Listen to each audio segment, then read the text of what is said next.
পূব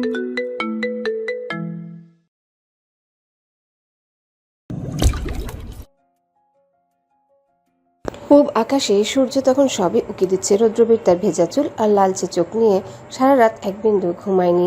সিগারেটের শেষ অংশটা অ্যাস্ট্রেতে পিষে দিয়ে সে ঘরের ভিতরে ঢুকলো। আজ তাকে ফিরতে হবে গ্রামে। সকাল 8টা। চৌধুরী ম্যানশনের সামনে 3টে কালো রঙের দামি গাড়ি সারিবদ্ধভাবে দাঁড়িয়ে আছে। মিসেস আসিয়ার পরনে সিল্কের শাড়ি, চোখে রোদ চশমা। তার ব্যক্তিত্বে সবসময় এক ধরনের গাম্ভীর্য থাকে। তার পাশেই দাঁড়িয়ে আছেন রৌদ্রবীরের মেজো চাচা মিস্টার রিতান এবং চাচি মিসেস শিউলি।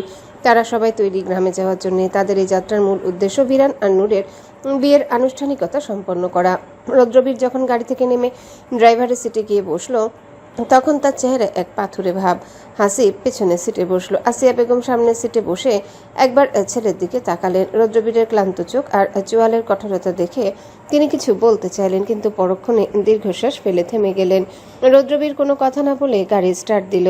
গ্রামের বাড়িতে পৌঁছাতেই উৎসবের আমেজ চোখে পড়ল, যদিও তা খুবই সংযত। বিরান আর নূরের বিয়েটা পারিবারিকভাবে খুব বড় আয়োজন ছাড়া করার সিদ্ধান্ত হয়েছে। গাড়ি থামতেই নূর আর আভা দৌড়ে এলো। নূরকে আজ বেশ সুন্দর লাগছে, কিন্তু তার চোখে আগের উচ্ছ্বাসটা কিছুটা ফিকে।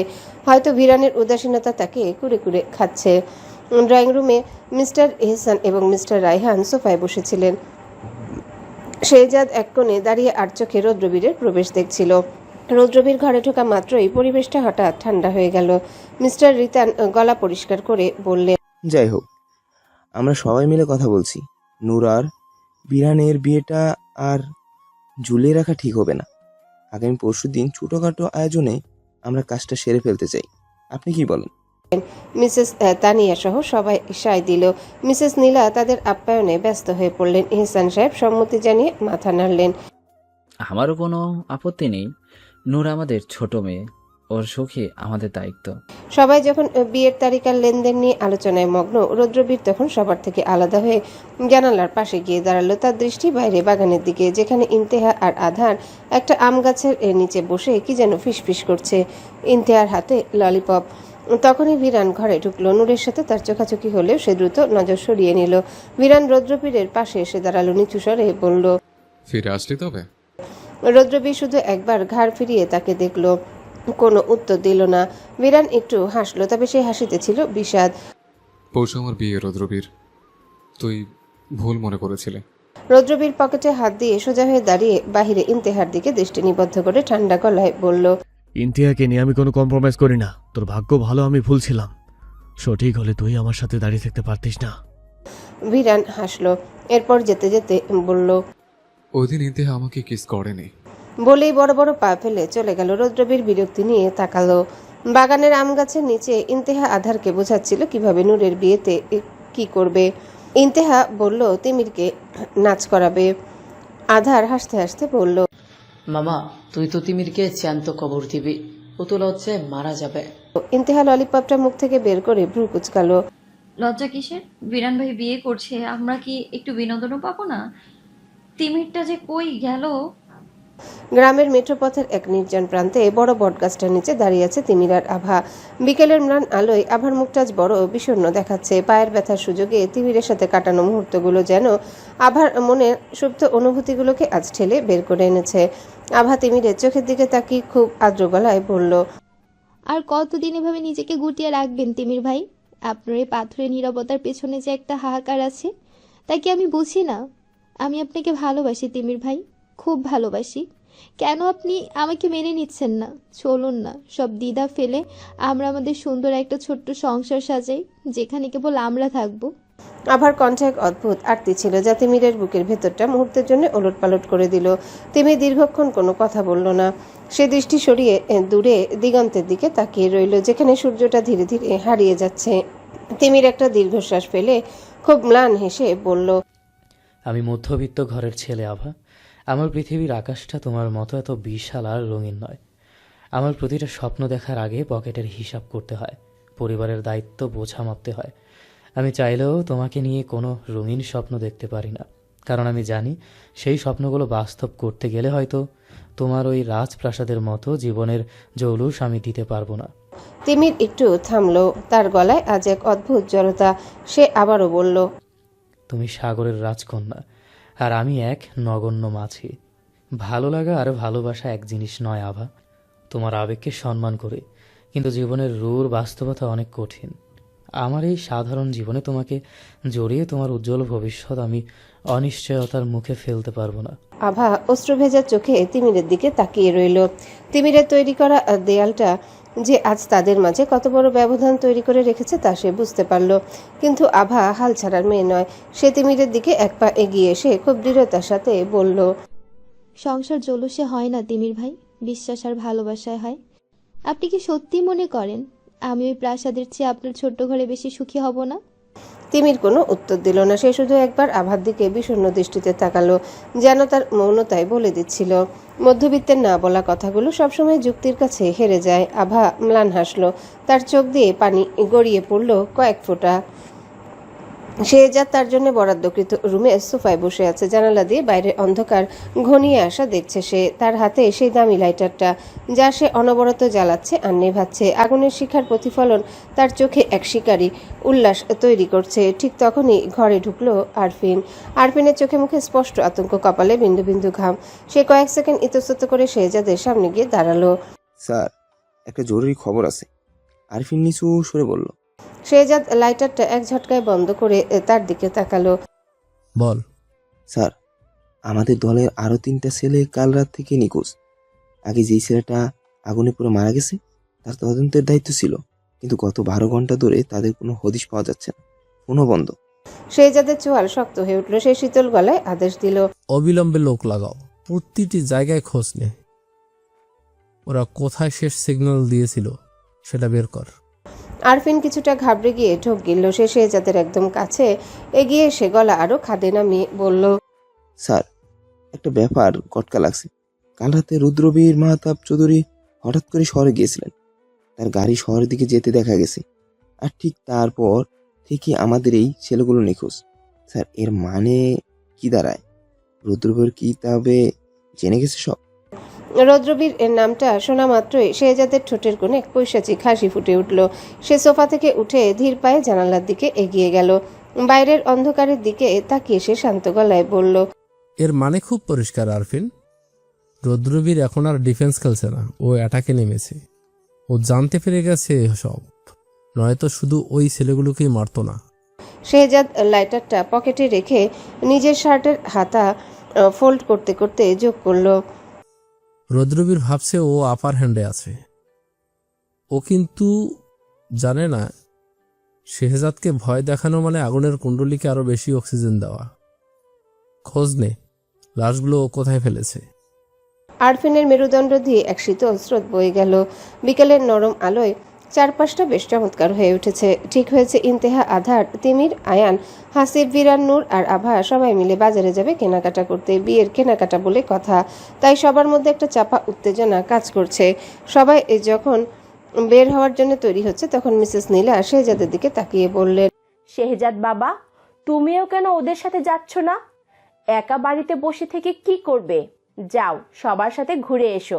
শেহজাদ যাওয়ার জন্য পা বাড়াতে গেলে মিস্টার এহসান গম্ভীর গলায় বাধা দিয়ে বললেন, না, ও এখন কোথাও যাবে না। ওর সাথে আমার বিশেষ কিছু জরুরি কথা আছে। এহসান সাহেবের গলার স্বরে এমন এক দৃঢ়তা ছিল যে মিসেস নীলা আর কথা বাড়ানোর সাহস পেলেন না। শেহজাদও একটু অবাক হলো, তবে মুখে কিছু প্রকাশ করলো না। বাকিরা সবাই মিলে বাজারের দিকে রওনা হয়ে গেল, আর বাড়ির বারান্দায় রয়ে গেলেন মিস্টার এহসান এবং শেহজাদ। যাওয়ার জন্য সবাই আলাদা আলাদা গাড়িতে ভাগ হয়ে গেল। বিরান আর নূর এক গাড়িতে, পেছনে অন্যরা। আর সবাইকে অবাক করে দিয়ে রৌদ্রবীর তার গালো গাড়িটার ড্রাইভিং সিটে গিয়ে বসলো। ইন্তেহা মেজাজ বিগড়ে অন্য গাড়িতে উঠতে যাচ্ছিল। ঠিক তখন রৌদ্রবীর জানালার কাছ নামিয়ে শীতল গলায় বলল, কিন্তু সামনে এসে বস, তোর সাথে আমার কথা আছে। ইন্তেহা মুখ ঝামটা দিয়ে বলল, তোর সাথে আমার আবার কিসের কথা? আমি আদারের সাথে যাব। আমি দ্বিতীয়বার বলবো না। রৌদ্রবীরের কণ্ঠে এমন এক আদেশ ছিল যে ইন্তেহা বিড়বিড় করে কয়েকটা গালি দিয়ে ধপ করে সামনের সিটে গিয়ে বসলো। কিছুক্ষণ দুজনের মধ্যে কবরের মতো নীরবতা। রৌদ্রবীর খুব মন দিয়ে ড্রাইভ করছে, আর ইন্তেহা জানালার বাইরে মুখ ঘুরিয়ে অনবরত চুইংগাম চিবোচ্ছে। নীরবতা ভাঙল রৌদ্রবীরই। শেহজাদের থেকে দূরে থাকবি। ইন্তেহা যেন এই আগুনের অপেক্ষায় ছিল। সে এক ঝটকায় ঘুরে তোর তাতে কি হারামজাদা? আমি কার সাথে ঘুরবো, কার সাথে মাখামাখি করবো, সেটা কি তোকে স্ট্যাম্প পেপারে লিখে দিতে হবে আমায়? রৌদ্রবীর স্টিয়ারিংটা শক্ত করে চেপে ধরল। তার চোয়ালের হাড় উঁচিয়ে উঠল। আমি তোর জম, এক থাপড়ে দাঁত সব ভেঙে দেব। তোর শরীরে 206টা হাড় ভেঙে দেবো আমি শালা। আমায় ধমকি দেয়, হ্যাঁ? গাড়ির গতি হঠাৎ বেড়ে গেল। রৌদ্রবীর দাঁতে দাঁত চেপে বলল, বেয়াদব মেয়ে, বাপে আদব কাদা শেখেনি? ইন্তেহা মুখ বাঁকিয়ে বলল। না, পাল শিখিয়েছে। কথাটা শুনে রৌদ্রবীর হঠাৎ মাঝ রাস্তায় ব্রেক কষল। জিপটা এক ঝটকায় থেমে গেল। ইন্তেহা টাল সামলাতে না পেরে সামনের ড্যাশবোর্ডে ধাক্কা খেতে যাচ্ছিল, কিন্তু রৌদ্রবীরের হাতটা বিদ্যুতের গতিতে তার সামনে চলে এসে তাকে আগলে নিল। রৌদ্রবীর ইন্তেহার খুব কাছে ঝুঁকে এলো। তার নিঃশ্বাস ইন্তেহার মুখে লাগছে। ইন্তেহার হৃৎপিণ্ড তখন ড্রাম পেটাচ্ছে। রৌদ্রবীর ফিসফিস করে বলল, যতক্ষণ আমি বেঁচে আছি তোর উপর কারো ছায়া পড়তে দেব না। তুই আমাকে ঘৃণা করিস, গালি দে, সবই দে, সব, কিন্তু ওই গিরগিটির আশেপাশে তোকে দেখলে আমি গ্রাম জ্বালিয়ে দেব, মনে থাকে যেন। ইন্তেহা কিছুক্ষণ থমকে রইল। সে নিজেকে কন্ট্রোল করে বিরক্তি নিয়ে রৌদ্রবীরের হাতটা ঝাড়া দিয়ে সরিয়ে দিয়ে বলল, গাড়ি চালা, ফালতু ড্রামা আর ভালো লাগে না আমার। রৌদ্রবীর এক পলক ইন্তেহার দিকে তাকিয়ে আবারও গাড়ি স্টার্ট দিল। ঝগড়াটা থামলো ঠিকই, কিন্তু গাড়ির ভেতরের গুমট আবহাওয়াটা আরো ভারী হয়ে উঠল। ইন্তেহা বুঝতে পারল না রৌদ্রবীরের এই শাসন তাকে অতিষ্ঠ করছে নাকি এক অদ্ভুত ভালো লাগার জালে জড়াচ্ছে। বাকিরা যখন শপিং মলে ঢোকার অপেক্ষা করছে তখন রৌদ্রবীরের গাড়িটা এসে থামলো। ইন্তেহা গাড়ি থেকে নেমে গটগট করে তিমিরের কাছে চলে গেল। রৌদ্রবীর সেদিকে তাকিয়ে হাসলো। শপিং মলে ঢোকার পর চারিদিকে যেন রঙের মেলা বসেছে। নূর আর আভা বিয়ের শাড়ির সেকশনে ঢুকে পড়েছে। আধার আর আয়ান হাসিফ ব্যস্ত লেটেস্ট মডেলের ঘড়ি আর পারফিউম দেখতে, কিন্তু এই হুলস্থুলের মাঝেও তিমির একপাশে নির্লিপ্ত হয়ে দাঁড়িয়ে আছে। তার দৃষ্টি শূন্য, যেন এই জৌলুস তাকে স্পর্শ করতে পারছে না। ইন্তেহা চুইংগাম চিবাতে চিবাতে ভিড়ের মধ্যে তিমিরকে খেয়াল করলো। তিমিরের এই মন মরা ভাবটা ইন্তেহার সহ্য হলো না। সে যেই না পা বাড়িয়েছে তিমিরের দিকে যাওয়ার জন্য, অমনি সামনে এসে পথ আগলে দাঁড়ালো রৌদ্রবীর। রৌদ্রবীর পকেটে থাকা একটা চকচকে কার্ড বের করে ইন্তেহার দিকে বাড়িয়ে দিল। ইন্তেহা থমকে দাঁড়ালো। কার্ডটার দিকে একবার তাকিয়ে রৌদ্রবীরের চোখের দিকে এমনভাবে তাকালো যেন সে কোনো ফালতু জোকস শুনছে। সে ভ্রু কুঁচকে কর্কশ গলায় বলল, তোর এই কার্ড আমায় কেন দিচ্ছিস? আমার বাপের অভাব নেই, টাকাও আছে। রৌদ্রবীর নড়ল না, তার চোখ শান্ত। সে কার্ডটা ইন্তেহার হাতে একরকম জোর করে গুজে দিয়ে নিচু আর গম্ভীর স্বরে বলল, তোর বাপের অনেক কিছু থাকতে পারে, কিন্তু আজ থেকে তোর প্রতিটা ছোট বড় দায়িত্ব আমার উপর। তুই কি কিনবি, তুই কি খাবি, তুই কি পড়বি, তার সব খরচ এখন থেকে আমি দেব। ইন্তেহা স্তব্ধ হয়ে গেল। তার জেদি আর বখাটে সত্তাটা যেন এই প্রথম কোনো শক্ত দেয়ালের সামনে এসে থমকে দাঁড়িয়েছে।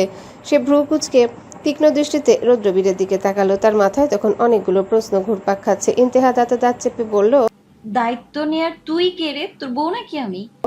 রৌদ্রবীর এবার একটু বাঁকা হাসলো। সে ইন্তেহার কানের কাছে মুখ নামিয়ে ফিসফিস করে বলল, তোকে শাসন করা বা আদরে রাখার অধিকার শুধু কার্ডটা কাছে রাখ আর শপিং কর। তিমিরের জন্য কিছু নিতে চাইলে ওটা দিয়ে নিবি। ইন্তেহা কথা খুঁজে পেল না। তার মনে শয়তানি বুদ্ধি খেলা করলো। নিজে থেকে যেহেতু দিচ্ছে, করাই যায়। কার্ডটা হাতের মুঠোয় শক্ত করে ধরে সে গটগট করে তিমিরের দিকে এগিয়ে গেল।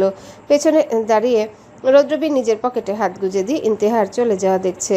তার ঠোঁটের কোণে লেগে আছে বাঁকা হাসি। ইন্তেহা গটগট করে তিমিরের সামনে গিয়ে দাঁড়ালো। তিমির তার দিকে তাকাতে ইন্তেহা কার্ডটা বাতাসে নাচিয়ে বলল, ওই মামা, অনেক হয়েছে দেবদাসগিরি। শোন, রৌদ্রবীর বলেছে ও অনেক বড়লোক হয়ে গেছে, তাই আমাদের ওর টাকা উড়াতে হবে। চল, আজ পুরো মার্কেট কিনে নিব। তিমির কার্ডটা দেখে দীর্ঘশ্বাস ফেলল। সে মৃদুস্বরে বলল, কিন্তু তুই কি রৌদ্রবীরের দ্বারা নিয়ন্ত্রিত হচ্ছিস? ইন্তেহা চুইংগামটা কামড়ে ধরে বলল, নিয়ন্ত্রণ করা এত সহজ না মামা। ও কার্ড দিয়েছে খরচ করতে, আমি করব। কিন্তু তার মানে এই না যে আমি ওর পোষা পাখি হয়ে গেছি। তুই চল তো আমার সাথে। এই ঘোড়া টিমের কথা বলিস না তো। তিমির কিছু বলার আগে ইন্তেহা টানতে টানতে নিয়ে গেল ওকে। এদিকে গ্রামের বাড়িতে ড্রয়িং রুমের গুমট পরিবেশে মুখোমুখি বসে আছেন মিস্টার এহসান আর শেহজাদ। শেহজাদ তার লাইটারটা অনবরত অন অফ করছে। এহসান গম্ভীর গলায় বললেন, শেহজাদ, আমি জানি তুমি কেন এসেছো। শেহজাদ শান্ত কণ্ঠে বলল, আমি ইন্তেহাকে বিয়ে করতে চাই। মিস্টার এহসান জানতেন এমন কিছুই হবে, আর এতে তিনি অবাক হননি। তিনি শান্ত কণ্ঠে বললেন, রৌদ্রবীরের সাথে প্রতিশোধ নেওয়ার জন্য? শেহজাদ শীতল কণ্ঠে বলল, না, I like her energy. Mister Ehsan শান্ত কণ্ঠে বললেন, ইন্তেহা রাজি হলে I have no problem. Shehzad অবাক হলো কথাটা শুনে। কিন্তু প্রকাশ করলো না। সে ভাবতে পারেনি এত সহজে রাজি হবে। আরফিন দরজার ওপাশ থেকে সব শুনছিল। তার মাথায় তখন অন্য চিন্তা। শহর থেকে নিখোঁজ হওয়া ছেলেদের খবরটা শেহজাদকে দিলেও রৌদ্রবীরের পরবর্তী চালটা কি হতে পারে সেটা ভেবেই তার হাত পা ঠান্ডা হয়ে আসছে। শপিং মলের ভেতরে কেনাকাটা যখন তুঙ্গে, তখনই এক কোণ থেকে ভেসে এলো ইন্তেহার চড়া গলা। একটা নামি ব্র্যান্ডের পারফিউমের দোকানে দাঁড়িয়ে ইন্তেহার আধার দোকানদারের উপর প্রায় চড়াও হয়েছে। ঘটনা খুব সামান্য, কিন্তু ইন্তেহার আধারের জন্য সেটা যুদ্ধের সমান। ওই দোকানদারের আধারের পোশাক দেখে হয়তো অবজ্ঞার চোখে তাকিয়েছিল, অথবা কোনো একটা স্যাম্পল দেখানো নিয়ে একটু বেশি অ্যাটিটিউড দেখিয়েছিল। ব্যাস, ইন্তেহার ভেতরে দোষী মেয়েটা মুহূর্তে জেগে উঠেছে। ইন্তেহা কাউন্টারে জোরে একটা থাপ্পড় মেরে চেঁচিয়ে উঠল, এই যে মিয়া, চোখ উল্টাচ্ছ কেন? বাপের জন্মে কি কাস্টমার দেখো নাই? স্যাম্পল চাইছি, দিবা। না থাকলে বলবা নাই। মুক্তারা করার মানেটা কি? দোকানদারও বেশ তেজি। সে বিরক্তি নিয়ে বলল, দেখুন ম্যাডাম, একটা এক্সক্লুসিভ দোকান, এখানে ফালতু ভিড় করা মানা। নিতে না পারলে অযথা সময় নষ্ট করবেন না। আধার এবার ইন্তেহার সাথে যোগ দিল। সে পকেট থেকে চুইংগাম বের করে মুখে দিতে দিতে বলল, কিরে বাবা, দোকানদারের দেখি মেজাজ আসমানের উপরে। শোনেন চাচা, এই পুরো দোকান কিনে নেওয়ার ক্ষমতা আমার আছে। আমাদের জামা কাপড় দেখে কি ভিক্ষুক মনে হয় আপনার? বড়লোক হলেই কি দামি জামা কাপড় পরতে হবে? দোকানদার এবার তার ছেলের হাসি হেসে বলল, সবাই তো আর রৌদ্রবীর সাহেবের মতো আসে না। আপনাদের মতো বখাটেদের এখানে জায়গা নেই। বের হন এখান থেকে। বখাটে শব্দটা শোনা মাত্রই ইন্তেহার মাথা গরম হয়ে গেল। সে কাউন্টারের উপর রাখা সাজানো পারফিউমের বোতলগুলো এক ঝটকা এলোমেলো করে দিল। তিমির এতক্ষণ পাশে দাঁড়িয়ে সবকিছু দেখছিল। সে পরিস্থিতি বেগতিক দেখে সামনে এগিয়ে এলো। ইন্তেহার হাত ধরে টেনে সরিয়ে নিতে চাইল। কিন্তু থাম তো, মানুষের নজর কাটছিস কেন? চল এখান থেকে, অন্য দোকান দেখবো। ইন্তেহা হাত ঝাড়া দিয়ে সরিয়ে দিল। সে রাগে ফুঁসছে। শর্তিবীর, ও আমাকে বখাটে বলছে কেন? ওর এত বড় সাহস! আজকে এই দোকানের সব মাল সামানা সবকিছু রাস্তায় না ফেললে। আমার নামও ইন্তেহা ইসান না? তিমির এবার আধারকে বলল, আধার, তুই তো বুঝিস, ওকে শান্ত কর। শপিং মল কর্তৃপক্ষ কিন্তু ঝামেলা করবে। আধার এবার তিমিরকে তুড়ি মেরে উড়িয়ে দিল। আরে ধুর মামা, আজ কোনো আপোষ নাই, কিন্তু যেটা ধরছে সেটা শেষ করেই ছাড়বে। তিমির অসহায় হয়ে দাঁড়িয়ে রইল। সে জানে এই দুজনকে একবার উস্কে দিলে কেউ থামাতে পারবে না। চারিদিকে ভিড় জমে গেছে। শপিং মলের সিকিউরিটি গার্ডরা দৌড়ে আসছে। ইন্তেহা ততক্ষণে রৌদ্রবীরের দেওয়া সে কার্ডটা বের করে দোকানদারের মুখের সামনে ছুঁড়ে মারল। এই নে তোর এক্সক্লুসিভ দোকানের দাম। পুরো দোকানের বিল কর। সবগুলো পারফিউম আমি এখানেই ভাঙবো। দেখবো তোর কত তেজ। এই তো ছোট্ট একটা দোকান, 50,000ও হবে না একটা পারফিউম। আমার সাথে তেজ দেখাস তুই? হ্যাঁ। দোকানদার কার্ডটা দেখে থমকে গেল। তার কপাল দিয়ে ঘাম ছুটতে শুরু করলো। তিমির কপালে হাত দিয়ে বিড়বিড় করে বলল, আজ নির্ঘাত জেলখানায় রাত কাটানো লাগবে। এই রৌদ্রবীর কই গেল? ঠিক তখনই ভিড় ঠেলে গম্ভীর পায়ে এগিয়ে এলো রৌদ্রবীর। তার চোখে মুখে শান্ত ভাব। ইন্তেহার এই রণরূপ দেখে সে একদমই অবাক হলো না, বরং তার ঠোঁটে এক চিলতে হাসি ফুটে উঠল। ভিরান আর নূর শাড়ি লেহেঙ্গার স্তূপের মাঝে দাঁড়িয়ে। নূর বারবার এক একটা লেহেঙ্গা দেখছে আর আলতো করে হাত দিয়ে সরিয়ে দিচ্ছে। তার চোখে সে চিরচেনা বিষণ্ণতা, যেন সে এখানে থেকেও নেই।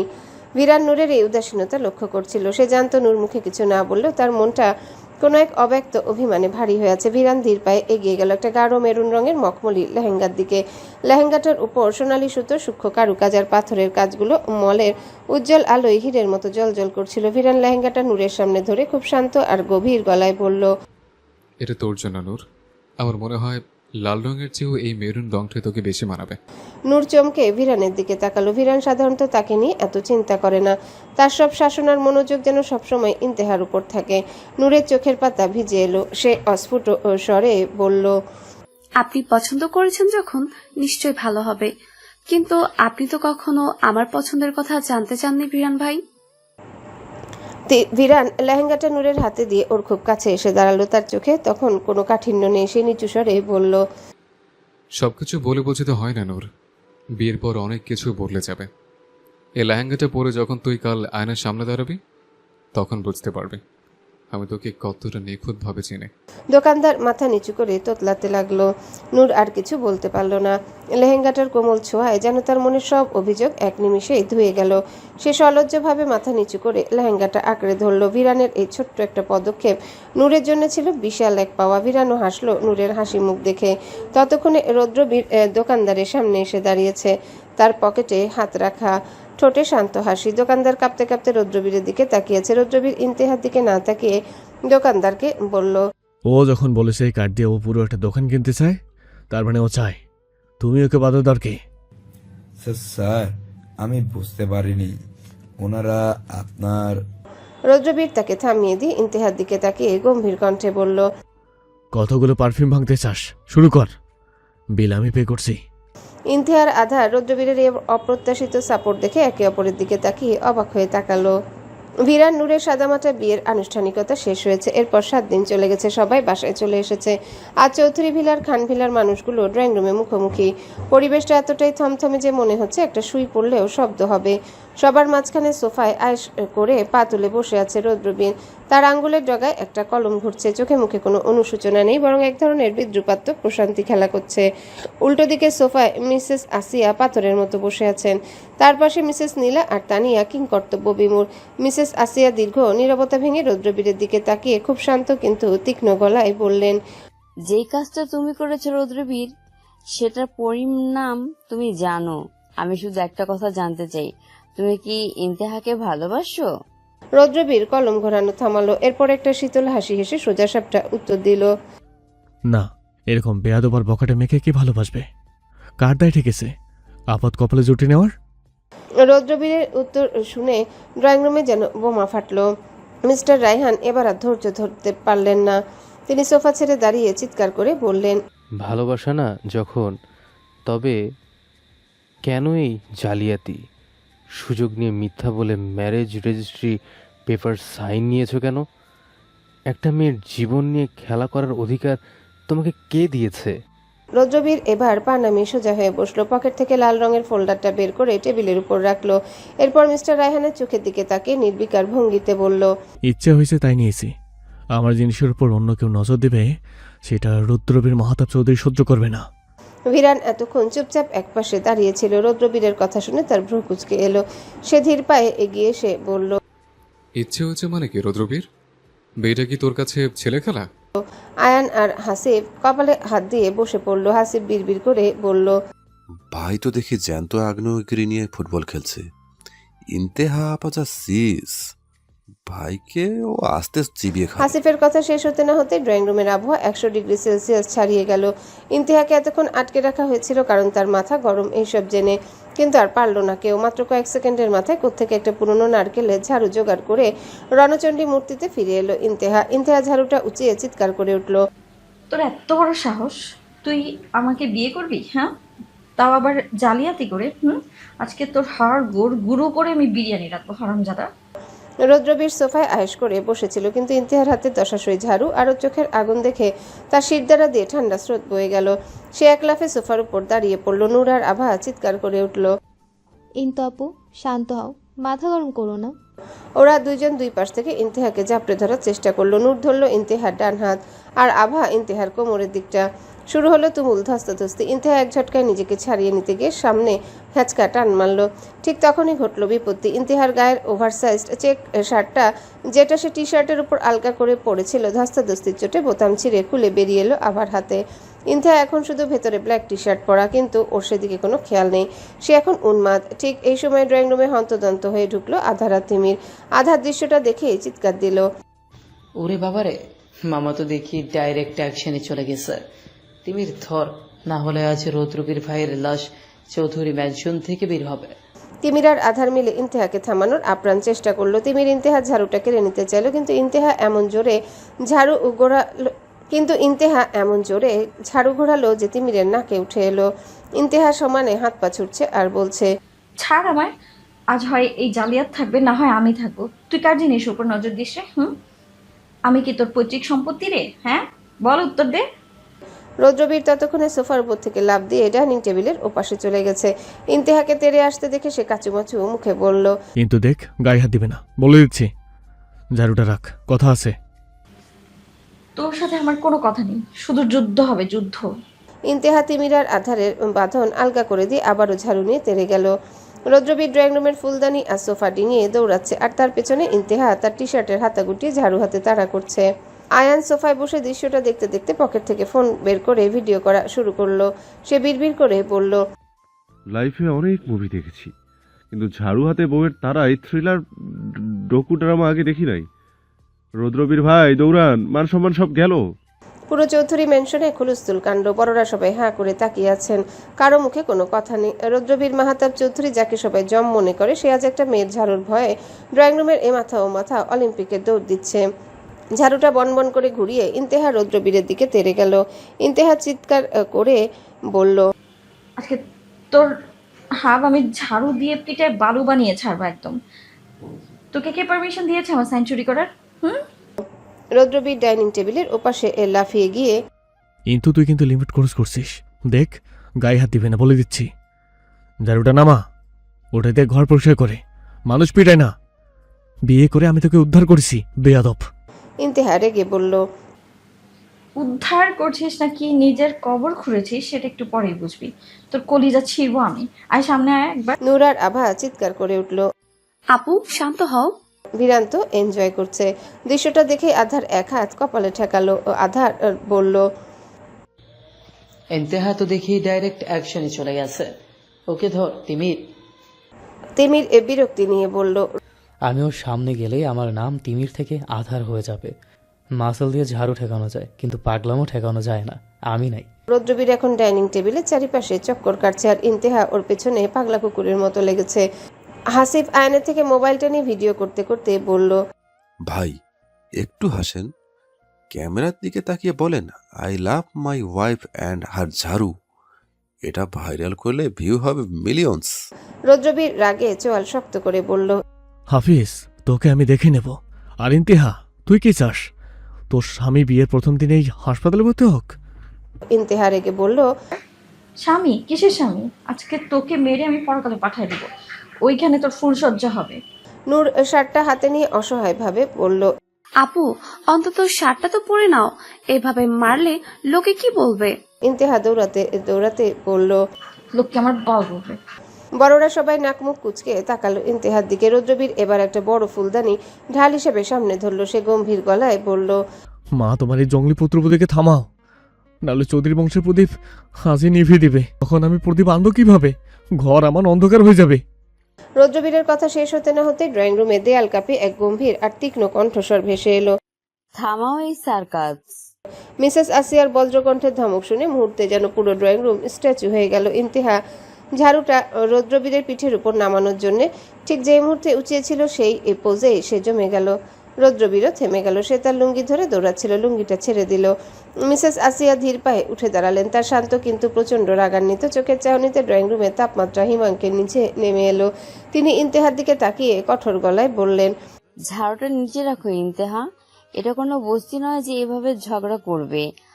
আভা, নূর, ওর শার্টটায় ওকে দাও এই মুহূর্তে। নূর ভয়ে ভয়ে শার্টটা ইন্তেহার দিকে এগিয়ে দিল। ইন্তেহার আগে গজগজ করতে করতে ঝাড়ুটা দূরে ছুঁড়ে ফেলে দিয়ে শার্টটা পরে নিল।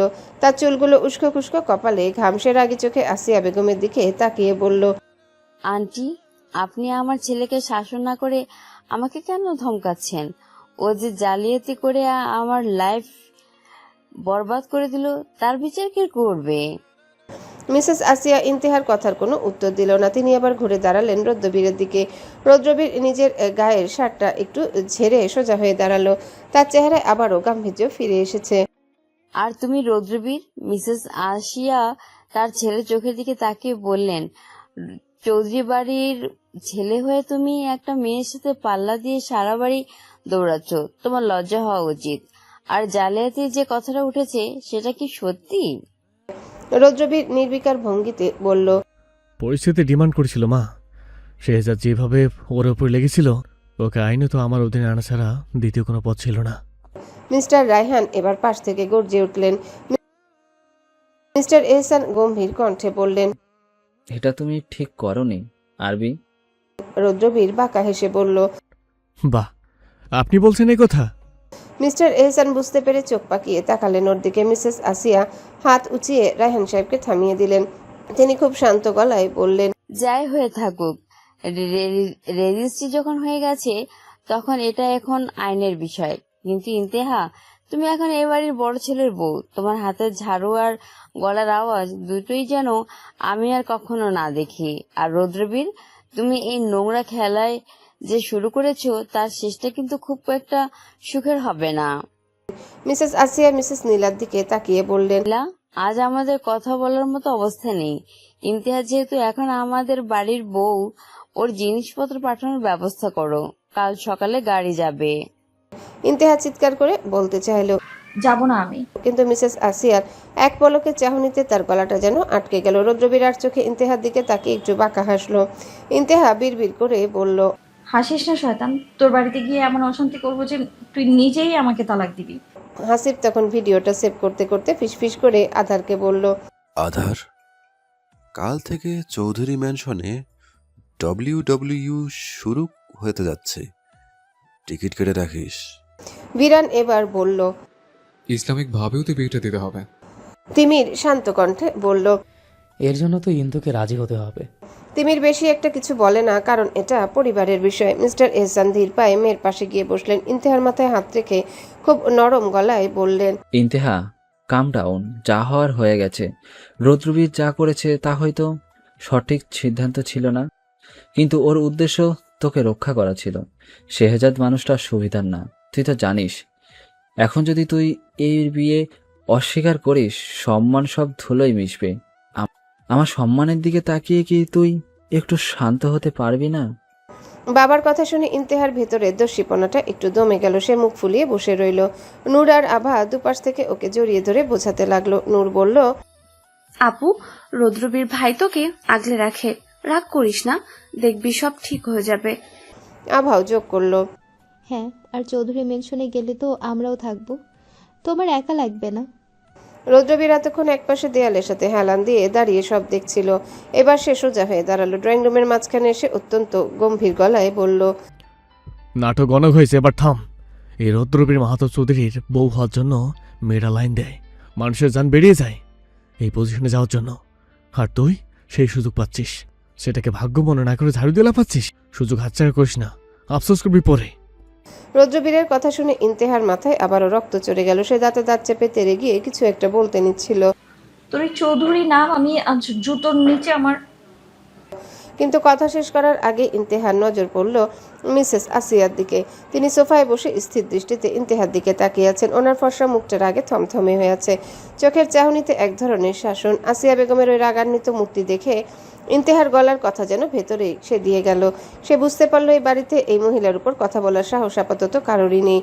ইন্তেহা কিছুক্ষণ গুম হয়ে দাঁড়িয়ে রইল, তারপর হঠাৎ করে সুর বদলে ফেলল। সে জানে যেহেতু পালানোর পথ নেই, তাই উসুলটা ভালো করে করতে হবে। সে চুইংগামটা একপাশে সরিয়ে ভ্রুকুচকে রৌদ্রবীরের দিকে তাকিয়ে বলল, ঠিক আছে, বিয়ে তো করলি, কিন্তু এই বিয়ে করলে আমি কি পাবো? এমনি এমনি তো আর আমি তোর সাথে থেকে পচবো না, আমার বেনিফিট কি?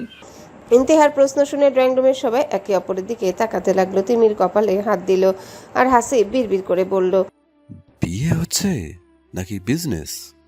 রৌদ্রবীর সামান্য একটু হাসলো, এক চিলতে বাঁকা হাসি। সে ইন্তেহার খুব কাছে এগিয়ে এসে ফিসফিস করে বলল, যা চাইবি তাই পাবি, শুধু মনে রাখিস আমার অবাধ্য হলে যা হারাবি তার হিসাব তুই মেলাতে পারবি না। ইন্তেহা বিরক্তি নিয়ে তাকালো। ড্রয়িং রুমের অবস্থা অবশেষে কিছুটা শান্ত হলো। সিদ্ধান্ত হলো কাল পর্যন্ত অপেক্ষা করার দরকার নেই। যখন পরিস্থিতি এতদূর গড়িয়েছে, তখন আজ রাতেই কাজী ডেকে আনুষ্ঠানিকভাবে সবকিছু সম্পন্ন করা হবে।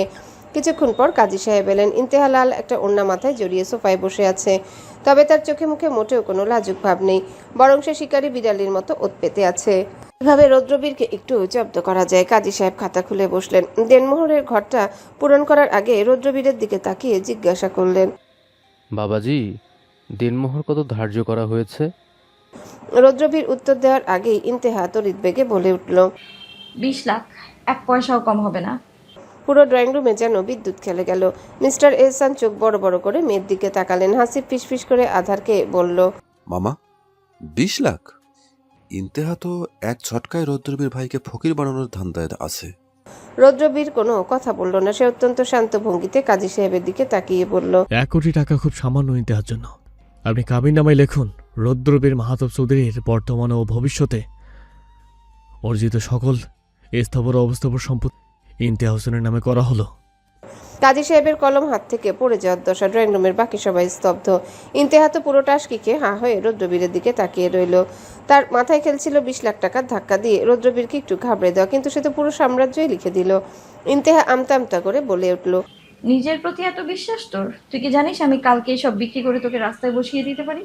রৌদ্রবীর এবার ওর খুব কাছে ঝুঁকে এলো, চোখে এক ধরনের অদ্ভুত মাদকতা নিয়ে ফিসফিস করে বলল, আমি জানি তুই পারিস, কিন্তু এটাও জানি তুই আমাকে ছাড়া ওই রাজপ্রাসাদে একা থাকতে পারবি না। আমার বিশ্বাস আমার উপর নয়। ইন্তেহা কিছুক্ষণের জন্য থমকে গেল। রৌদ্রবীরের এই অপ্রত্যাশিত উত্তরে ওর বুকের ভেতরটা কেমন যেন করে উঠল। ইন্তেহা নিজেকে সামলে নিয়ে এক ঝটকায় রৌদ্রবীরের দিক থেকে মুখ ফিরিয়ে নিল, কর্কশ গলায় বলল, এত কিছু লাগবে না। তোকে কি আমার গোল্ডিগার মনে হয়? সম্পত্তি নিলে লোকে ভাববে আমি তোর টাকা দেখে বিয়ে করেছি। দিনমোহর নগদ 20 লাখ টাকায় যথেষ্ট, এর বেশি 1 টাকাও নেব না। রৌদ্রবীরের ঠোঁটের কোণে একটা বাঁকা হাসি ফুটে উঠল। সুন্দর মতো বিয়েটা সম্পূর্ণ হয়ে গেল। বিয়ে শেষ হতে আধার ইন্তেহার সামনে গিয়ে হাত জোর করে মাথা নিচু করে বলল, অভিনন্দন হে মহারানী। জালিয়াতি হোক আর আসল হোক, শেষমেশ রৌদ্রবীর ভাইয়ের গলায় ফাঁসটা আপনি দিতে পারলেন। তবে মামা, আমার একটা রিকোয়েস্ট আছে। বাসা গিয়ে ভাইয়াকে যখন ঝাড়ু পিটা করবেন তখন দয়া করে একটা লাইভ স্ট্রিম করবেন, আমরা একটু বিনোদন নিতে পারবো। ইন্তেহা একটা বালিশ তুলে আধারের দিকে ছুঁড়ে মারল, কিন্তু আধার হাসতে হাসতে সেটা এড়িয়ে গেল। ঠিক তখনই তিমির ধীর পায়ে ইন্তেহার সামনে এসে দাঁড়ালো। তিমিরের চেহারায় সব সময়কার সেই শান্ত ভাবটা এখন আরো বেশি আর্দ্র। সে খুব মায়াবী ভঙ্গিতে ইন্তেহার মাথায় হাত রেখে বলল, কিন্তু জীবন তোকে অনেক চড়াই উতরাই দেখিয়েছে। অনেক কিছু হয়তো তুই চাসনি, আবার যা চেয়েছিস তা পাসনি। কিন্তু আজ থেকে তোর জীবনের নতুন একটা অধ্যায় শুরু হলো। আশা করি জীবনে আজ পর্যন্ত যা পাসনি, যেই নিখাত ভালোবাসার আগলে রাখার তোর প্রাপ্য ছিল, এখন থেকে তুই তা প্রতি মুহূর্তে পাবে। তিমিরের কথা শুনে ইন্তেহার বুকের ভেতরটা হুট করে একটু ভারী হয়ে উঠল, কিন্তু সে সেটা প্রকাশ করলো না। বিদায়ের সময় সাধারণত মেয়েরা কান্নাকাটি করে একাকার করে ফেলে, কিন্তু ইন্তেহা তো ইন্তেহায়। সে তার ব্যাগটা কাঁধে ঝুলে একদম স্বাভাবিক ভঙ্গিতে গাড়ির দিকে এগিয়ে যাচ্ছিল। ওর চোখে না আছে জল, না আছে বিষণ্ণতা, বরং ভাবটা এমন যেন সে কোনো যুদ্ধে জয়ী হয়ে নতুন কেল্লা দখল করতে যাচ্ছে। মিস্টার এহসান মেয়ের দিকে তাকিয়ে দীর্ঘশ্বাস ফেলে হাসলেন।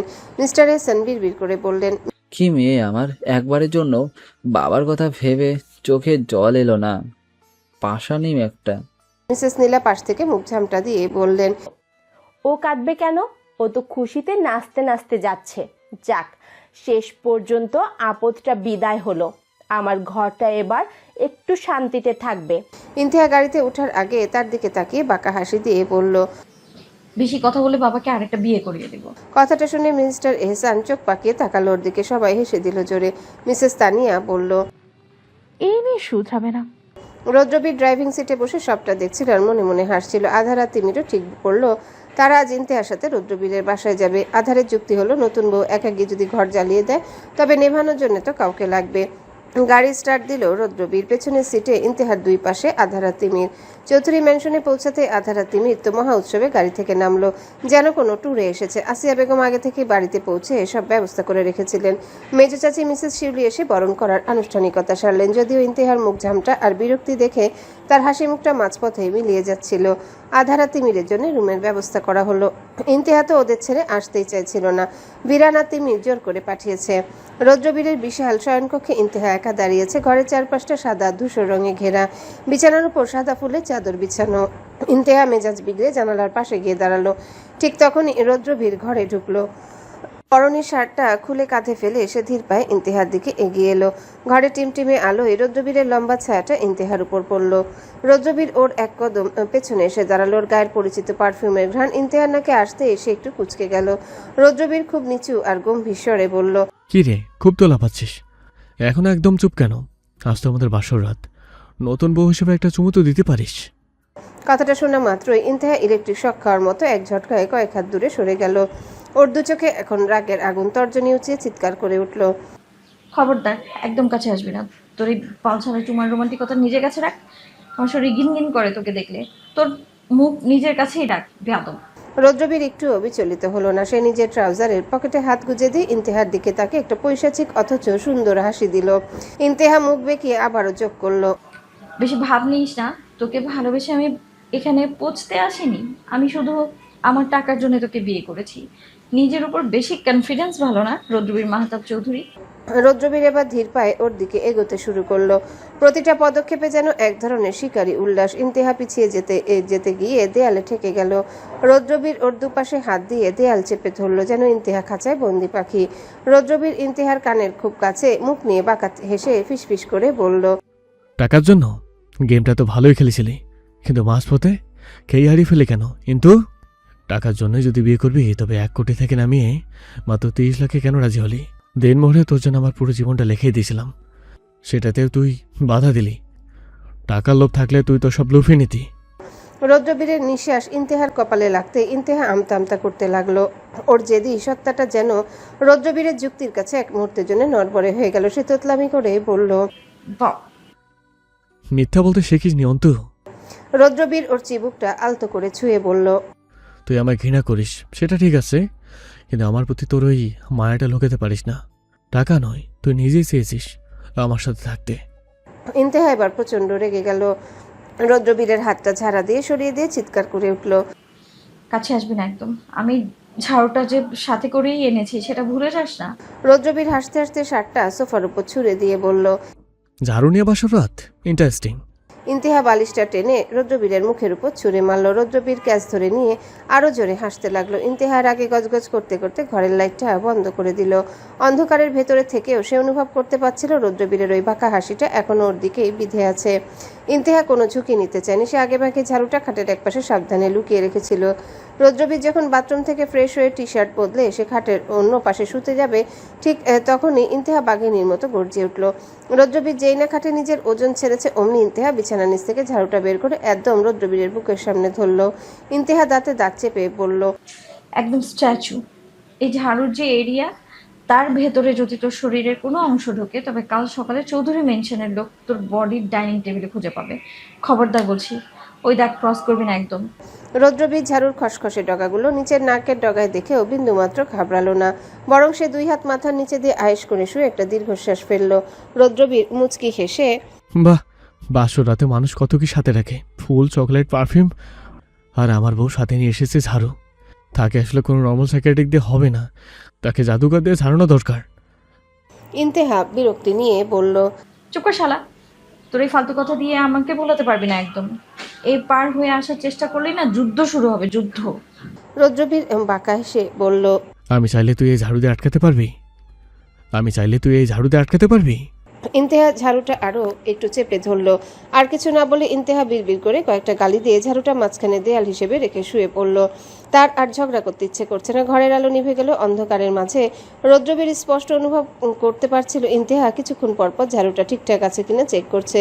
রৌদ্রবীরের ঠোঁটে এক চিলতে হাসি ফুটে উঠল। আগ্নেয়গিরিকে বশ করা কঠিন, কিন্তু এই পাগলামিগুলো যে তার জীবনটাকে আবারও সজীব করে তুলেছে তাতে কোনো সন্দেহ নেই। রাত আরো গভীর হলো। জানালার পর্দা ভেদ করে চাঁদের এক ফালি আলো এসে পড়েছে ইন্তেহার উপর। কিছুক্ষণ আগে পর্যন্ত যে মেয়েটা ঝাড়ু চেয়ে সারা বাড়ি মাথায় তুলেছিল সে এখন ক্লান্তিতে গভীর ঘুমে আচ্ছন্ন। ইন্তেহার চুলগুলো বালিশের উপর ছিঁড়ে আছে, আর তার হাতের সেই ঝাড়ুটা কখন যে আলগা হয়ে খাট থেকে নিচে পড়ে গেছে সেদিকে তার কোনো খেয়াল নেই। রৌদ্রবীর এতক্ষণ ঘুমানোর ভান করছিল। ইন্তেহার নিঃশ্বাসের শব্দ যখন স্থিরা ছন্দময় হয়ে এলো তখন সে খুব সাবধানে উঠে বসলো। অন্ধকারের মাঝে ইন্তেহার নিষ্পাপ মুখটার দিকে তাকে রৌদ্রবীরের চোখের কঠোরতা নিমিশে মিলিয়ে গেল। এই মেয়েটা তাকে সারাদিন গালি দেয়, মারতে আসে, অতিষ্ঠ করে তোলে, তবুও কেন জানি এই পাগলামিগুলোই রৌদ্রবীরের বেঁচে থাকার রসদ। রৌদ্রবীর খুব ধীরে ইন্তেহার দিকে ঝুঁকে এলো। তার তপ্ত নিঃশ্বাস ইন্তেহার মুখে লাগলেও ইন্তেহার ঘুম ভাঙল না। রৌদ্রবীর অত্যন্ত আলতো করে, যেন একটুও শব্দ না হয়, ইন্তেহার ঠোঁটে একটা গভীর অনুরাগের স্পর্শ এঁকে দিল। সে ডেসপারেটলি ইন্তেহাকে কিস করলো। এই একটা পরশে মিশেছিল দীর্ঘ বছরে না বলা সব তৃষ্ণা। ইন্তেহা একটু নড়ে উঠতেই সে সরে গেল, নিজেকে সামলে নিল শুকনো ঢোক গিলে। চুমু শেষে রৌদ্রবীর ইন্তেহার কপালে নিজের কপাল থেকে খুব নিচু আর আর্দ্র স্বরে বিড়বিড় করে বলল, অনেক বছরের কষ্টের পর আজ তোকে আমার পাশে পেয়েছি অন্তু। তুই জানিস না তোকে পাওয়ার জন্য আমি কতটা অন্ধকার পাড়ি দিয়েছি। তুই আমাকে ঘৃণা করিস বা গালি দিস, সবই, কিন্তু তোকে আর কখনো আমার থেকে দূরে যেতে দিব না। তুই শুধু আমার, শুধুই আমার। রৌদ্রবীর ইন্তেহার গায়ের উপর কম্বলটা ভালো করে টেনে দিয়ে ওর এক হাত নিজের হাতের মুঠোয় নিল। ইন্তেহা ঘুমের ঘোরে রৌদ্রবীরের হাতটা আঁকড়ে ধরল, যেন অবচেতন মনে সে এই আশ্রয়টুকুই খুঁজছিল। রৌদ্রবীরের ঠোঁটে এক চিলতে প্রশান্তির হাসি ফুটে উঠল। বাইরের এই পৃথিবীটা হয়তো অনেক কঠিন, কিন্তু এই 4 দেয়ালের ভিতর তার পুরো পৃথিবীটা এখন শান্তিতে ঘুমিয়ে আছে। সকালে সোনাঝরা রোদ জানালার পর্দা ভেদ করে ইন্তেহার চোখের উপর এসে পড়লো। ঘুমের ঘোরটা কাটার আগে সে কেমন যেন একটা অস্বস্তি বোধ করলো। মনে হচ্ছে তার শরীরের উপর ভারী কোনো ভার চেপে আছে, আর ঘাড়ের কাছে গরম নিঃশ্বাসের ঝাপটা লাগছে। ইন্তেহা আধবোঝা চোখে তাকিয়ে পাথরের মতো জমে গেল। কোথায় তার সেই ঝাড়ু? মাঝখানে নারিকেলের ঝাড়ুটা এখন খাটের নিচে অসহায়ভাবে পড়ে আছে। আর রৌদ্রবীর মাহতাব চৌধুরী, সে আস্ত একটা অজগরের মতো ইন্তেহাকে জাপটে ধরে ঘুমাচ্ছে। রৌদ্রবীরের এক হাত ইন্তেহার কোমরে, আর মুখটা একদম ওর কাঁধের উপর। মুহূর্তে ইন্তেহার রক্ত মাথায় চড়ে গেল। এই লোকটা এত বড় সাহস পায় থেকে? রাগে ইন্তেহার কান দিয়ে যেন ধোঁয়া বের হতে লাগলো। সে এক মুহূর্ত সময় নষ্ট করলো না। শরীরের সবটুকু শক্তি এক জায়গায় করে দুই পা ভাঁজ করে রৌদ্রবীরের পেটে সজোরে এক মোক্ষম লাথি বসিয়ে দিল। রৌদ্রবীর তখন গভীর ঘুমে। সে হয়তো স্বপ্নে ইন্তেহাকে নিয়ে কোনো রোমান্টিক দ্বীপে ঘুরে বেড়াচ্ছিল। আচমকায় বোমা বিস্ফোরণের মতো ধাক্কায় সে কিছু বুঝে ওঠার আগে উল্কার বেগে ছিটকে গেল। রৌদ্রবীর খাটের একদম কিনারায় ছিল, তাই কোনো বাধা ছাড়াই সে সরাসরি ফ্লোরে গিয়ে আছাড় খেলো। বিশাল এক শব্দে পুরো ঘর কেঁপে উঠল। রৌদ্রবীর আর্তনাদ করে চোখ মেলল। কোমরে আর পিঠে প্রচন্ড ব্যথা নিয়ে সে ফ্লোরে পড়ে আছে। কিছুক্ষণ থ মেরে সে সিলিংয়ের দিকে তাকিয়ে রইল। বুঝতে চেষ্টা করলো পৃথিবীটা কি উল্টে গেছে, নাকি সে কোনো প্লেন ক্র্যাশ করেছে। ইন্তেহা ততক্ষণে খাটের উপর উঠে বসেছে, চুলগুলো অবিন্যস্ত, চোখে রাগী বিড়ালের মতো চাহনি। সে চিৎকার করে বলল, হারামজাদা, তোর হাত কি চুলকাচ্ছিল? হ্যাঁ, রাতে কি বলেছিল মনে নেই? যা ক্রস করলে লাশ বানিয়ে ফেলবো। তুমি টাচ করার সাহস কিভাবে পেলি? রৌদ্রবীর কুকিয়ে উঠে কোনো মতে মেঝে থেকে উঠে বসলো। কোমরে হাত দিয়ে মুখ বিকৃত করে ইন্তেহার দিকে তাকালো। তার গাম্ভীর্য এখন যন্ত্রণার কাছে নতি স্বীকার করেছে। সে দাঁতে দাঁত চেপে গর্জে উঠল, বেয়াদব চামড়ি, জামাইকে কিভাবে লাথি দেয়? আমার কমরটা মনে হয় আজ তুই ভেঙে দিলি। এই তোর বাসরাতের গিফট। ইন্তেহা এক লাফে খাট থেকে নেমে লুকানো ঝাড়ুটা হাতে তুলে নিল। জামাই না ছাই, তুই একটা সুযোগ সন্ধানী শালা। ঘুমন্ত অবস্থা মানুষের উপর হামলা চালানো তোর স্বভাব। আজকে তোকে লাথি দিয়ে বারান্দা দিয়ে নিচে ফেলে দেবো আমি, তারপর বুঝবি জামাই আদর কাকে বলে। রৌদ্রবীর এবার সত্যি রেগে গেল। সে উঠে দাঁড়িয়ে শার্টের হাতা গুটিয়ে বলল, হারামজাদি, তুই কিন্তু দিন দিন ধরাছোঁয়ার বাইরে চলে যাচ্ছিস। আর আমি তোকে আদর করে জড়িয়ে ধরছিলাম, কারণ রাতে তুই ঠান্ডায় কাঁপছিলি, আর তুই তার প্রতিদিন লাথি দিয়ে দিলি।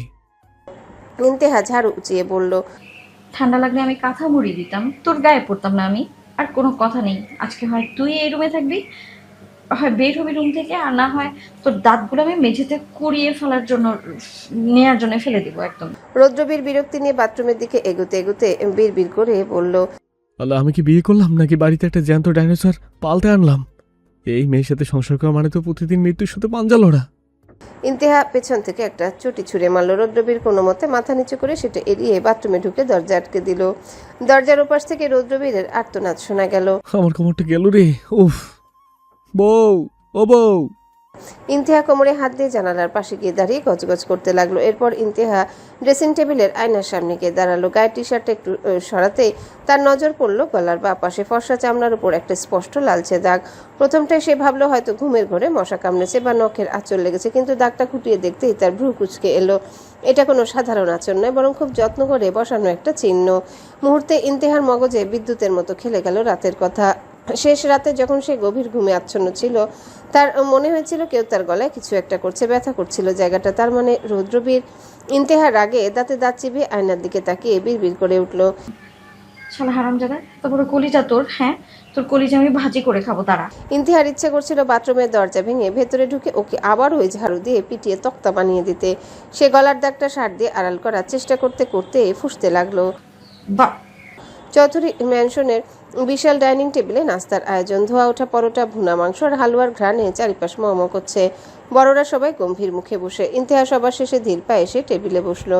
তার পরনে একটা বড় অফ হোয়াইট শার্ট আর ভেতরে সাদা টি শার্ট আর কার্গো প্যান্ট। চোখে মুখে বিরক্তি থাকলেও কোথায় যেন একটা অস্বস্তি খেলা করছে। টেবিলের একপাশে বসা আধার ইন্তেহাকে দেখা মাত্রই প্লেটের চামচ ঠুং করে শব্দ করলো। সে বাঁকা চোখে তাকে নূরকে ফিসফিস করে বলল, কি রে নূর, আজকে কি আবহাওয়া খুব ঠান্ডা নাকি? আমাদের মহারানী তো দেখি গলা পর্যন্ত মুড়িয়ে এসেছে। মে মাসে কি সাইবেরিয়ার বাতাস বইছে? নূর আর আভা একে অপরের দিকে তাকে মুখ টিপে হাসলো। আভা দুষ্টুমি করে যোগ করলো, ঠান্ডা না আধার ভাই, আসলে চৌধুরী মেনশনের মশাগুলো খুব খাতরনাক। দেখেছিস কেমন কামড়ে লাল করে দিয়েছে? আভা এবার ইন্তেহার একদম পাশে ঝুঁকে এলো। সে বেশ কায়দা করে ইন্তেহার গলার দিকে শার্টটা একটু টেনে ধরে বলল, কই দেখি তো ইন্তু আপু, মশা? ও মা, মশা তো নয়, মনে হচ্ছে কোনো বাঘের নখ লেগেছে, একদম টাটকা লাল চিহ্ন। ইন্তেহার আগে গড়গড় করে আভার হাতটা ঝটকা দিয়ে সরিয়ে দিল, বলল, মশানা তোদের আদরে পাতি নেতা কামড়েছে, শালা আমার ঘুমের সুযোগ নিয়েছে। ইন্তেহার কথা শুনে বড়দের সবার খাবার মুখ থেকে বেরিয়ে আসার কথা কি নির্লজ্জ মেয়ে ভাবা যায়। আভার মা বলল, ইন্তেহা মা, এইসব সবার সামনে বলতে নেই।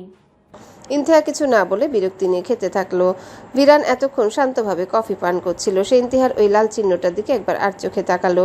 সে জানে রৌদ্রবীর যতটাই রাগী হোক না কেন, ইন্তেহার প্রতি তার অধিকার বোধ কতটা তীব্র। চিহ্নটা দেখে ভিরান মনে মনে হাসলো। সে বিড়বিড় করে ভাবলো, রৌদ্রবীরের সাহস আছে বলতে হবে। ঠিক তখনই ড্রয়িং রুমের দিক থেকে গম্ভীর পায়ে শব্দ শোনা গেল। রৌদ্রবীর আসছে। সে শার্টটা ঠিকঠাক করতে করতে এগিয়ে এলো। কুচকে উঠছে তার কপাল। রৌদ্রবীর এসে ইন্তেহার ঠিক উল্টো দিকে চেয়ারে বসলো। সে বসে ভিরানের দিকে তাকে একটা বিজয়ীর হাসি দিল। ভিরান হাসতে হাসতে রৌদ্রবীরের দিকে ঝুঁকে এসে মৃদু স্বরে বলল, শেষে বাগে আনলে তাহলে, এত সহজে এলো? রৌদ্রবীর লম্বা শ্বাস ফেলল। তারপর ইন্তেহার দিকে তাকিয়ে বাঁকা হেসে বলল, এত সোজা আসিস নি রে ভিরান, বেশ কসরত করতে হয়েছে। বাঘে আনতে গিয়ে নিজের হাড় গোড় খইতে পড়ছি। তবে শিকার যখন নিজের হাতে ধরা দেয় তখন ব্যথাগুলো তো উপভোগ্য মনে হয়। ইন্তেহা রৌদ্রবীরের কথা শুনে বুঝতে পারলো সে লাথির ঘটনাটার দিকে ইশারা করছে। সে এর আগে একটা পরোটা ছিঁড়ে মুখে পুরে বিড়বিড় করলো, শিকার তো নয়, যেন আস্ত একটা জল্লাদ। সামনে পেলে আবার আছাড় দেব, তখন হাড় গোড়ার খুঁজে পাবি না। তিমির এবার হেসে উঠে বলল, রুদ্রবীর, যাই বলিস, তোর কপাল কিন্তু চওড়া। তুই যে বেঁচে আছিস সেটাই শুক্রিয়া। রৌদ্রবীর বাঁকা হাসলো। বড়রা সবাই গম্ভীর মুখে বসে থাকলো। ছোটদের মধ্যে একটা চাপা থমথমে পরিস্থিতি আরও একটু ঘনীভূত হলো যখন ইন্তেহা বলল সে আজ ভার্সিটিতে যাবে। মিস্টার রায়হান সহ সবাই আকাশ থেকে পড়লেন। বিয়ের পরদিনই বউ ভার্সিটিতে দৌড়াবে, এটা চৌধুরী বংশের নিয়ম মাফিকের বাইরে। মিস্টার রায়হান গম্ভীর মুখে বললেন। ইন্তেহা প্লেট থেকে হাত সরিয়ে সোজা হয়ে বসলো। তার চোখে যে দ্বিভাব। সে তিমির আর আধারের দিকে তাকে ইশারা করলো তৈরি হতে।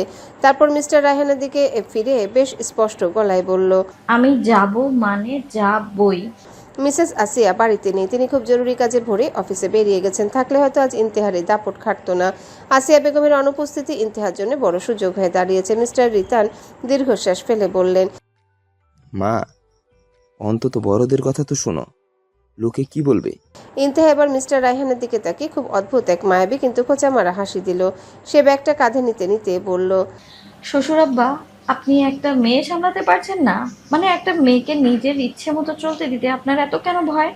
আমি তো আপনার বাড়ির মান সম্মান ড্রেন দিয়ে ভাসিয়ে দিতে যাচ্ছি না, কেবল ক্লাস করতে যাচ্ছি। ইন্তেহা জেদের কাছে তাদের হার মানতেই হলো। নূর আর আভা পাশে দাঁড়িয়ে মুখ চেপে হাসছে। বীরান্ত রীতিমতো অবাক। এই মেয়ে যে কেবল রৌদ্রবীরকে নয়, পুরো চৌধুরী পরিবারকে ঘোল খাইয়ে ছাড়বে সেটা এখন নিশ্চিত। রৌদ্রবীর নির্বিকার ভাবে চা শেষ করে উঠে দাঁড়ালো। সে ইন্তেহার দিকে তাকালো। সে জানে ইন্তুকে এখন আটকানো মানে তিতাস গ্যাস লাইনে আগুন দেওয়া। আধার ফিসফিস করে তিমিরকে বলল, মামা, বাঘিনীর খাঁচা ভেঙে বের হচ্ছে, তাড়াতাড়ি চল, না হলে আমাদের ওপর দিয়ে ঝড় যাবে। তখনই রৌদ্রবীরের ফোনে একটা জরুরি কল এলো। ফোনের ওপাশ থেকে আসা খবর শুনে তার চোয়াল শক্ত হয়ে উঠল। তার পার্টি অফিসে বড়সড় কোনো গোলমাল হয়েছে।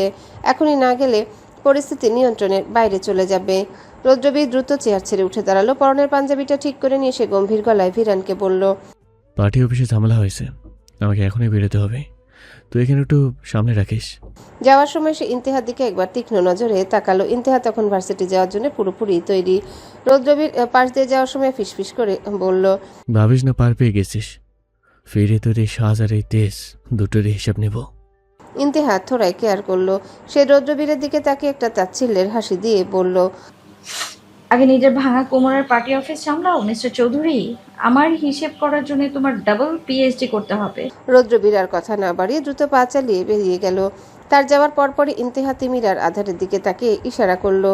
তিমির আর আধারও তৈরি। ইন্তেহার এই রূপ দেখে আধার তো হেসেই অস্থির। সে বলল, ভাই, তোকে তো এখন নতুন বউ না, ডাইরেক্ট কোনো গ্যাং লিডার মনে হচ্ছে। ভার্সিটির মেন গেটের সামনে আসতে সবকিছু ওলট পালট হয়ে গেল। একটা কালো রঙের মাইক্রোবাস এসে ওদের পথরোধ করলো। কিছু বুঝে ওঠার আগেই একদল সশস্ত্র লোক আধার, তিমির আর ইন্তেহার নাকে ক্লোরোফর্ম ভেজানো রুমাল চেপে ধরল। মুহূর্তের মধ্যে সব অন্ধকার। যখন জ্ঞান ফিরল তখন তারা পুরনো একটা জীর্ণ গুদামে। জায়গাটা ধুলোবালি আর ভাবসা গন্ধে ভরা। ছাদ থেকে একটা টিমটিমে বাল্ব জ্বলছে। ইন্তেহা, আধার আর তিমির তিনটে কাঠের চেয়ারের সাথে শক্ত করে বাঁধা। তিনজনের মুখে কালো কাপড় ঢাকা, হাতগুলো পেছন দিয়ে রশি দিয়ে পেঁচানো। তাদের চেয়ারগুলো একে অপরের বিপরীতে রাখা হয়েছে। ইন্তেহা জ্ঞান ফিরতে ছটফট করতে শুরু করলো। শরীরের সমস্ত শক্তি দিয়ে নিজেকে ছাড়ানোর চেষ্টা করতে করতে সে দাঁতে দাঁত চেপে গালি ছুড়ে দিল, আবে কোন হালায় রে আমার এইখানে এভাবে বেঁধে রাখছিস? একবার সামনে আয় দেখি, তোর কলিজা ছিঁড়ে যদি আজ বিরিয়ানি না রাঁধি তবে আমার নামও ইমতিহানা। আধার তখনও ঠিক মতো চোখ মেলতে পারছে না, সে অবুজের মতো বিড়বিড় করে বলল, আমরা তো ভার্সিটিতে যাচ্ছিলাম, এখানে আসলাম কিভাবে ভাই? এটা কি কোনো সারপ্রাইজ পার্টি? তিমি দীর্ঘশ্বাস ফেলে বিরক্তি নিয়ে বলল, তোরা দুইজন চুপ করবি? বুঝতে পারছিস না কিডন্যাপ হয়েছি আমরা? ইন্তেহা চিৎকার করে উঠল, আরে শালা সেটা তো বুঝছি, কিন্তু কোন কোন বদমাইশ আমার কিডন্যাপ করার প্রয়োজন হলো কার? হ্যাঁ, ওর কি নিজের প্রাণের ভয় নেই নাকি নাকি হাড়গোড় বেশি হয়ে গেছে বেটার? তিমির বেশ চিন্তিত হয়ে বলল, তোরা তো বড়লোক ঘরের ছেলে মেয়ে, তোদের না হয় টাকার জন্য কিডন্যাপ করেছে, কিন্তু আমি তো সাধারণ মানুষ, আমাকে কেন ধরলো?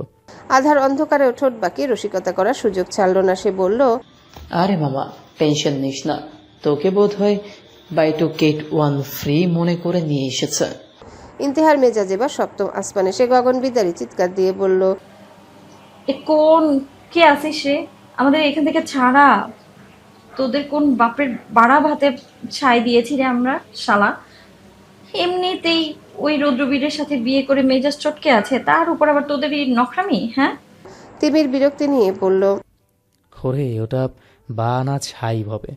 আধার এবার সত্যি ভয় পেয়ে কান্না মিশ্রিত স্বরে বলল, আরে ভাইরা বাইরে হন না, আপনাদের জন্য এই গালিবাজের গালেই শুনতে শুনতে আমার কান ঝালাপালা হয়ে গেল। ভাই আমাদের ছেড়ে দিন, আমি কসম কাটছি ইন্তুরকালের ডিকশনারি আপনাদের হাতে দিয়ে দিব। ঠিক তখনই গুদামের ভারী লোহার দরজাটা ক্যাচক্যাচ শব্দে খুলে গেল, বেশ কয়েক জোড়া জুতোর খটখট শব্দ এগিয়ে এলো ওদের দিকে। ইন্তেহা শান্ত হলো না, বরং তর্জন গর্জন আরো বাড়িয়ে দিল। এদের মধ্যে একজন লোক সামনের দিকে এগিয়ে এসে চাপা স্বরে বলল, বস, আপনার কথা মতো ইন্তেহা ইহসানকে নিয়ে এসেছি, সাথে এই দুইটা উৎপাতও এসেছে। সেই রহস্যময় লোকটা অন্ধকারের আড়ালে দাঁড়িয়ে একটা বাঁকা হাসি দিল, তার হাতে একটা জ্বলন্ত সিগারেট। সে ধোঁয়া ছেড়ে ইশারা করলো ওদের মাথার কালো কাপড়গুলো সরিয়ে দিতে। অনুগত লোকগুলোর সাথে সাথে ইন্তেহা আধার হাতে মিলে চোখের বাঁধন খুলে দিল। তীব্র আলোয় ইন্তেহার চোখ পিটপিট করে তাকালো। তার সামনে দাঁড়িয়ে থাকা লোকটার মুখে স্পষ্ট হতে ইন্তেহার চোখ দুটোর আগে আর বিস্ময় কোটর থেকে বেরিয়ে আসার উপক্রম হলো। ইন্তেহা দাঁত কিরমির করে বলল, তুই, তোর এত বড় সাহস? ইন্তেহার সামনে দাঁড়িয়ে থাকা লোকটার কেউ নয়, শেহজাদের ডান হাত হিসেবে পরিচিত রাজীব। সে দাঁত বের করে এক কুৎসিত হাসি দিয়ে ইন্তেহার গলার লাল দাগটার দিকে তাকিয়ে বলল, চৌধুরী সাহেবের সোহাগী বউকে আজ বেশ মানিয়েছে, কিন্তু আফসোস এই রূপ আর বেশিক্ষণ থাকবে না। ইন্তেহা থুতু ছিটিয়ে চিৎকার করে উঠল, তোর চোখ উপড়ে ফেলবো আমি, জানোয়ার কোথাকার। চিনিস তুই আমাকে? একটাবার হাতটা খালি খুলে দে, তারপর দেখবি তোর শেহজাদ দাদাকে জমপুরিতে পাঠানোর আগে তোকে আমি ট্রায়াল দিব। রৌদ্রবীর গাড়ি থেকে নামতেই দেখলো অফিসের সামনে কাঁচ ভাঙা, চারিদিকে চেয়ার টেবিল ছড়ানো ছিটে পড়ে আছে। পরিস্থিতি উত্তপ্ত। হাসিফ আর আয়ান দৌড়ে এলো তার কাছে। হাসিফের কপালে ব্যান্ডেজ, আয়ানের শার্টের হাতা ছেঁড়া। আয়ান অস্থির হয়ে বলল, ভাই, শেহজাদের ছেলেপেলেরা হঠাৎ করে অ্যাটাক করেছে, কোনো কিছু বুঝে ওঠার আগে ওরা ভাঙচুর শুরু করে দেয়। আমাদের কয়েকটা ছেলেকে হসপিটালে পাঠাতে হয়েছে। হাসিফ দাঁতে দাঁত চেপে বলল, ওরা চাচ্ছে আপনি এখনই কোনো রিয়াকশন দেখান, যাতে পুলিশ কেস দিয়ে আপনার ইলেকশনের রাস্তা বন্ধ করে দিতে পারে। রৌদ্রবীরের চোখ দিয়ে যেন আগুন ঝরছে। সে পকেট থেকে ফোন বের করে একটা মেসেজ দিল, তারপর অত্যন্ত ঠান্ডা গলায় বলল, ওদের এরিয়া যে 3টি গোডাউন আছে সেগুলোতে আমাদের ছেলে পাঠা, কিন্তু মারপিট নয়, সির্ফ মালামাল শেষ কর। ঠিক তখনই তার ফোনটা বেজে উঠল। স্ক্রিনে ভেসে উঠল তার বডিগার্ডের নাম্বার, যাকে সে আড়ালে ইন্তেহার পিছনে পাঠিয়েছিল। ফোনটা কানে নিতে ওপাশ থেকে কান্নার মতো শোনালো বডিগার্ডের গলা। মুহূর্তের মধ্যে রৌদ্রবীরের চোখগুলো লাল হয়ে গেল, ভয়ঙ্কর হয়ে উঠল চেহারা। আয়ান ঘাবড়ে গিয়ে জিজ্ঞাসা করলো, কি হয়েছে ভাই? রৌদ্রবীর পকেট থেকে রিভলভারটা বের করে লোড করতে করতে হুঙ্কার দিয়ে উঠল, শেহজাদ তোর মরণ ডেকে এনেছে, সে তোকে হাত দিয়েছে, সে আমার কলজে হাত দিয়েছে, গাড়ি বের কর। সে পার্টি অফিস থেকে ঝড়ের বেগে বেরিয়ে গেল।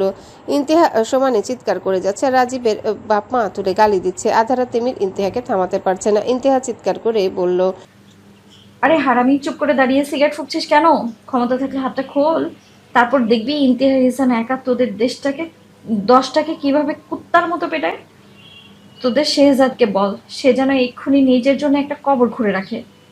ইন্তেহার গালি তখন সাধারণ গালির পর্যায়ে নেই, ওটা এখন রাজীবের কানের পর্দায় গরম সীসা ঢালার মতো লাগছে। ইন্তেহা সমানে চেঁচাচ্ছে, কি রে, হাত পা নাড়িয়ে যে খুব ভাব নিয়েছিলি, এখন কি প্যান্টে শিশু করে দিয়েছিস?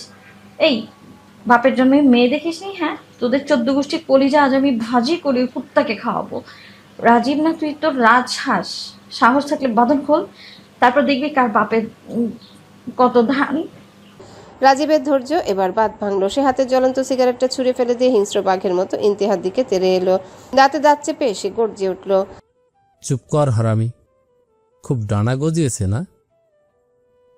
রুদ্রবীরের বউ বলে তোকে খাতির করেছিলাম, কিন্তু তুই তো দেখি জ্যান্ত আগ্নেয়গিরি। তোকে আজ মেরেই ফেলবো। রাজীব ইন্তেহার পেছনে দড়িটা হ্যাচকাটানি খুলতে শুরু করলো। তার মাথায় তখন রক্ত চড়ে গেছে। সে স্রেফ চাচ্ছে ইন্তেহাকে একবার হাতের নাগালে পেয়ে ওই ধারালো জিপটা টেনে ছিঁড়ে নিতে।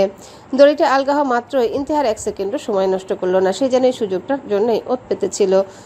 বাঁধনমুক্ত হতেই ইন্তেহা বিদ্যুতের গতিতে চেয়ার ছেড়ে উঠে দাঁড়ালো। রাজীব কিছু বুঝে ওঠার আগেই ইন্তেহা তার 2 পা ভাঁজ করে শরীরের সমস্ত শক্তি এক জায়গায় জমা করে রাজীবের মেন পয়েন্টে সজোরে এক মোক্ষম লাথি বসিয়ে দিল। রাজীবের মুখ দিয়ে এক আর্তনাদ বেরিয়ে এলো। এক বিকট আর্তনাদ বেরিয়ে এলো। সে কোনো বাধা দেওয়ার সুযোগই পেল না। লাথির চোটে ছিটকে গিয়ে পেছনের কাঠের তক্তায় সজোরে আছাড় খেলো। তার মুখ দিয়ে লাল রক্ত বেরিয়ে এলো। সে কুকড়ে গিয়ে মেঝেতে পড়ে রইল। ইন্তেহা এক মুহূর্ত বিশ্রাম নিল না। সে পাগলের মতো ছুটে গেল তিমিরের দিকে। ইন্তেহা দ্রুত হাতে তিমিরের পেছনে দড়ি খুলতে খুলতে চিৎকার করে বলল, তিমির জলদি কর। তিমির ইন্তেহাকে সাহায্য করতে লাগলো। ইন্তেহা দড়িটা খুলে ফেলার সময় মেঝেতে পড়ে থাকা একটা লোহার রড তুলে নিল। সে তিমিরের দিকে তাকিয়ে বলল, তিমির, তুই আধারে দড়ি খোল, আর আমি দেখি গুদম ঘরে আর কোনো কেউ আছে কিনা। আমার সামনে আসে যে আজকে হয় ওরা মরবে, না হয় আমি ওদের লাশ গুনে গুনে বের করব। আধার বলল, হ্যালো বন্ধুরা, পরবর্তী পার্ট খুব তাড়াতাড়ি আসবে, তো সবাই অপেক্ষায় থাকো। আর চ্যানেলটি যারা এখনো সাবস্ক্রাইব করোনি তারা পরবর্তী পার্ট দেখার জন্য চ্যানেলটি সাবস্ক্রাইব করে রেখো। ধন্যবাদ সবাইকে, আমাদের সাথেই থেকো।